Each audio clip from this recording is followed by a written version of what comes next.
Cuando el creyente se convierte al Señor Jesucristo, inicia su vida cristiana, comienza a reconstruir su vida espiritual que fue destruida por el pecado. Esta restauración es un proceso que dura toda la vida.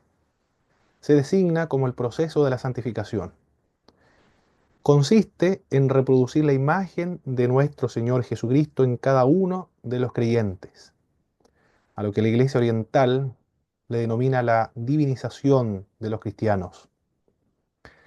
Tal aspiración del seguidor de Jesucristo se lleva a cabo por medio del desarrollo del fruto del Espíritu, cuyo gran obstáculo son las obras de la carne. En esta presentación se contrastará el fruto del Espíritu con las obras de la carne para finalmente extraer algunas aplicaciones prácticas que podemos ver y apreciar en este contraste. Primero debemos definir lo que es el fruto del Espíritu. El fruto del Espíritu no debe confundirse con los dones del Espíritu Santo. Los dones espirituales son regalo de Dios a los creyentes con la finalidad de perfeccionar a los santos para la obra del ministerio, para la edificación del cuerpo de nuestro Señor Jesucristo, como dice el apóstol Pablo en el libro de los Efesios, capítulo 4, en el verso 12. Mientras que el fruto del Espíritu se desarrolla en tanto el creyente anda en el Espíritu, es guiado por el Espíritu Santo y vive en el Espíritu. Es lo que dice el apóstol Pablo en el libro de Gálatas, en el capítulo 5. Y el fin del desarrollo del fruto del Espíritu es exhibir la imagen de Jesús en los creyentes. Los dones espirituales no se pueden obtener todos en la vida, pues Pablo les dice a los corintios, son todos apóstoles, son todos profetas, todos son maestros, hacen todos milagros, tienen todos los dones de sanidad, hablan todos lenguas, interpretan todos, pero respecto al fruto del Espíritu, el apóstol Pablo exhorta a desarrollarlos todos. Los dones espirituales dependen de la voluntad del Espíritu Santo, quien reparte a cada uno en particular como Él quiere. Sin embargo, el fruto del Espíritu depende de la voluntad del creyente, pues este vocablo en griego es peripateite, cuya traducción es andad, se encuentra en voz activa. Esto quiere decir que la acción de andar, la responsabilidad de someterse al Espíritu, recae en el creyente. Eso es lo que dice Gálatas capítulo 5, verso 16. Andad en el Espíritu, no satisfagáis los deseos de la carne.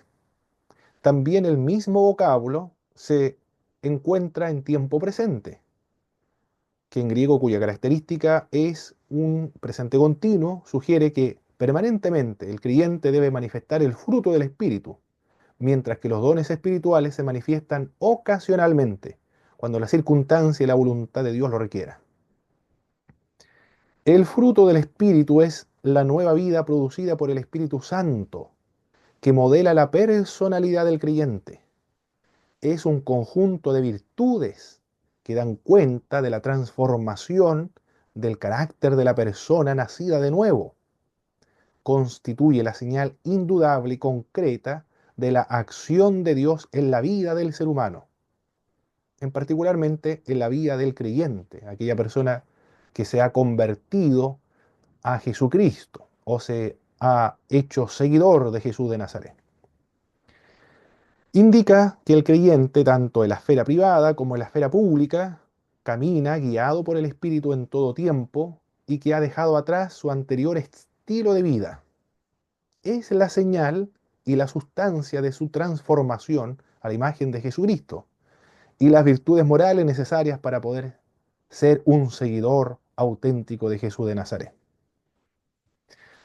¿Cómo se desarrolla el fruto del Espíritu? El apóstol Pablo en Gálatas señala varias maneras para desarrollar el fruto del Espíritu. En Gálatas capítulo 5, verso 16 dice, andad en el Espíritu y no satisfagáis los deseos de la carne. Ser guiado por el Espíritu, vivir por el Espíritu, restaurando a los creyentes que fueran sorprendidos en alguna falta, pero esta restauración debe realizarse, según lo que dice el apóstol Pablo en el libro de Gálatas, con mansedumbre, considerándose uno a sí mismo, considerándose a uno mismo, sobrellevar las cargas de los otros, llevar su propia carga y compartir con el que le instruye toda clase de bienes. No cansarse de hacer el bien, mayormente a la familia de Dios. Esa es una de las formas que menciona el apóstol Pablo en Gálatas para desarrollar el fruto del Espíritu. Asimismo, se requiere la colaboración del cristiano. Los que crece automáticamente en la mayoría de los jardines son las malezas. Si el individuo desea disfrutar del fruto del Espíritu, precisa cultivarlos. Si bien es cierto, Dios lo cultiva, porque eso dice Juan en el capítulo 15, verso 1, el cristiano debe cooperar con el Espíritu Santo. Del mismo modo como ocurrió en la conversión, donde Dios, por medio de su gracia preveniente, subsecuente y cooperante, restaura la libertad del hombre para que éste tome la decisión de creer en Jesucristo, ahora con el auxilio del Espíritu Santo, tiene que cooperar para cultivar el fruto del Espíritu. El fruto del Espíritu Santo se desarrolla como resultado natural de estar en Jesucristo, que constituye la vida cristiana y la característica del cristiano. El fruto del Espíritu Santo depende del lugar donde el cristiano esté plantado. Cuando el creyente se convierte a Cristo, es trasplantado a un terreno totalmente fértil, que generará una vida con fruto abundante. De ahí que la evidencia de esa obra de la regeneración va a ser sin ninguna discusión las reacciones del creyente ante los problemas de la vida. ¿Cuáles son las consecuencias de cultivar el fruto del Espíritu? En Gálatas Pablo menciona varias consecuencias al desarrollar el fruto del Espíritu. Se van a contrarrestar los deseos perniciosos de la naturaleza pecaminosa. Eso dice Gálatas 5:16. Para neutralizar las demandas del viejo hombre, que se refiere a la naturaleza antigua de los seres humanos.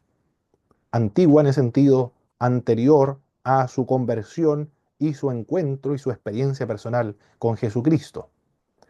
No estar bajo la ley.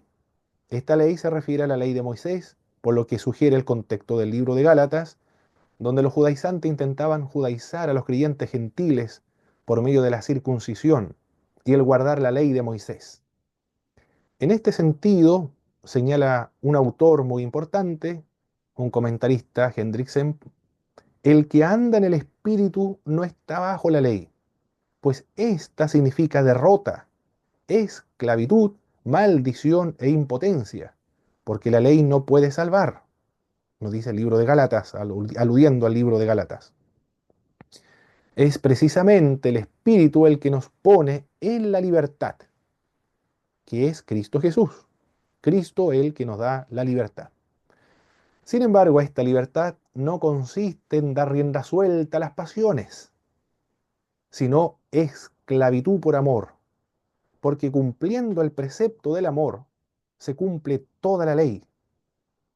Las 15 obras de la carne, mencionada en el libro de Gálatas, en el capítulo 5, en el verso 19 al verso 21, están afectadas por algún mandamiento del Decálogo o de los 10 mandamientos del Antiguo Testamento.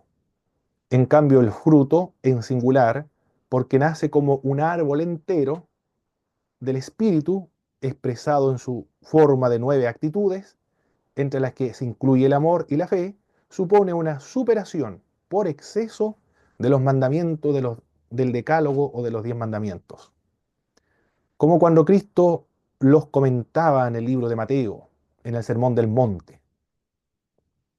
Se analizó el significado del fruto del Espíritu, cómo se desarrolla y las consecuencias beneficiosas para el alma, en las cuales el cristiano colabora con el Espíritu.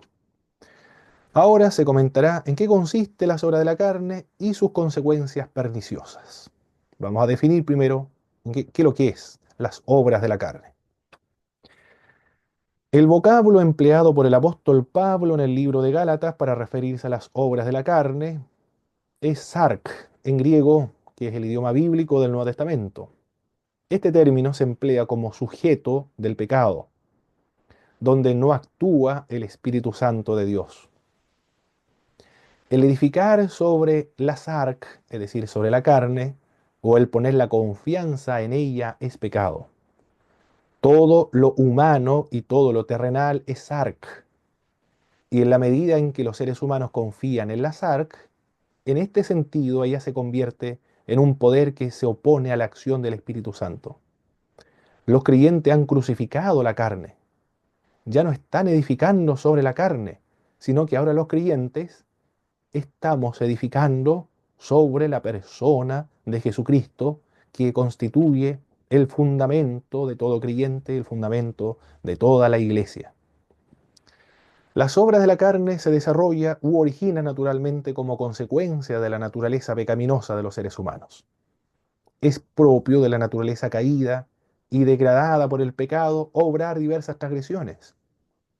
Si bien es cierto, Gálatas menciona algunas obras de la carne como adulterio, fornicación, inmundicia, lascivia, idolatría, hechicería, enemistades, pleitos, celos, iras, contienda, disensiones, herejías, envidias, homicidios, borracheras, orgías, no son las únicas.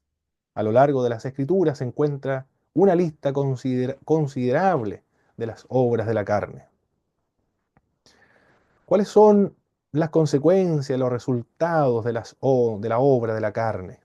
Pablo menciona, el apóstol Pablo, varias consecuencias al someterse a la naturaleza pecaminosa. El creyente es esclavo, pues no puede hacer lo que quiera. Jesús dijo, todo aquel que hace pecado, esclavo del pecado es.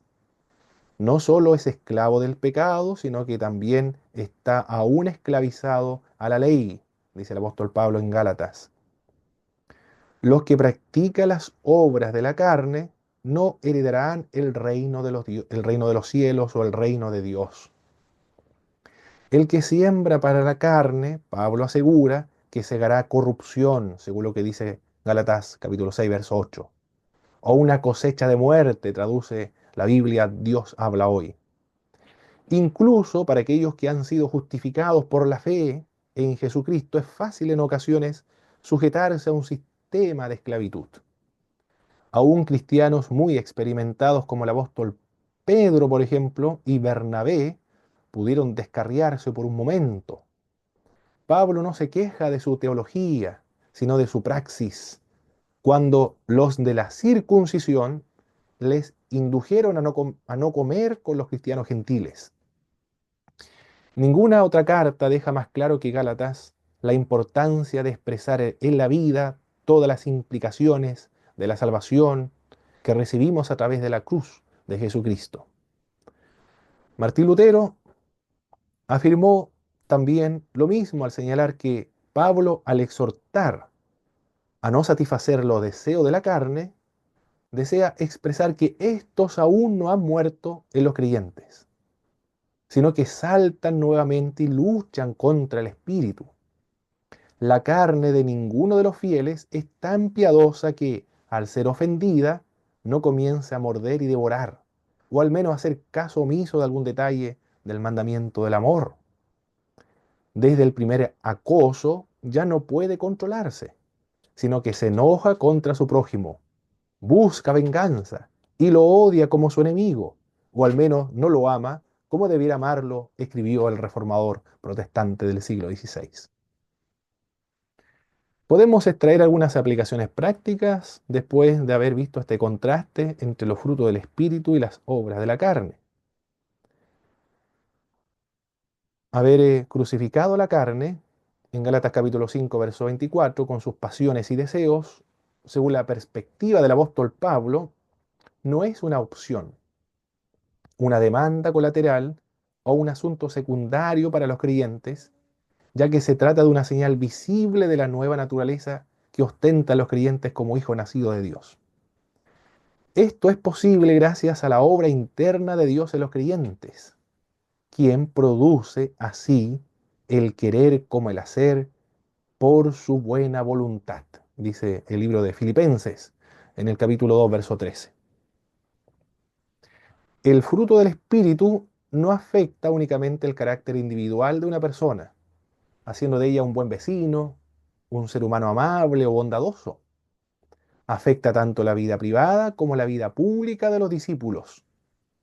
Esta realidad humana incluye el espacio público, o sea, este terreno político, los movimientos sociales, las instituciones del Estado, los medios de comunicación. El no dar cuenta de esa identidad en esos lugares en los que frecuentemente los evangélicos fueron marginados debido a su condición de minorías religiosas o se automarginaron debido a una teología sesgada que separó irresponsablemente lo sagrado de lo profano o lo espiritual de lo secular. Indicaría que el creyente no ha entendido que la manifestación del fruto del Espíritu no está limitado al templo, restringida a los momentos del culto, común o reducida a las relaciones fraternas con otros discípulos, comenta Darío López en uno de sus libros muy importantes. En conclusión, el apóstol Pablo escribe a la iglesia de Gálatas, una iglesia cristiana que experimentaron la fe salvífica, disfrutó del Espíritu Santo, pero que por influencia de los judaizantes ahora estaban dependiendo de las obras de la carne, de los esfuerzos humanos para la aprobación delante de Dios. Después de indicar los desastrosos resultados de las obras de la carne, insta el apóstol Pablo, anima a los Gálatas a andar en el Espíritu, a desarrollar el fruto del Espíritu, con la finalidad de reproducir el carácter de Jesucristo en cada uno de los creyentes. La exhibición del fruto del Espíritu es una característica permanente y sistemático de los cristianos. Es público como privado, interior como exterior. Una responsabilidad del creyente con la asistencia, la colaboración y la guía del Espíritu Santo, en tanto el creyente anda en el Espíritu y se deja guiar por el Espíritu Santo de Dios.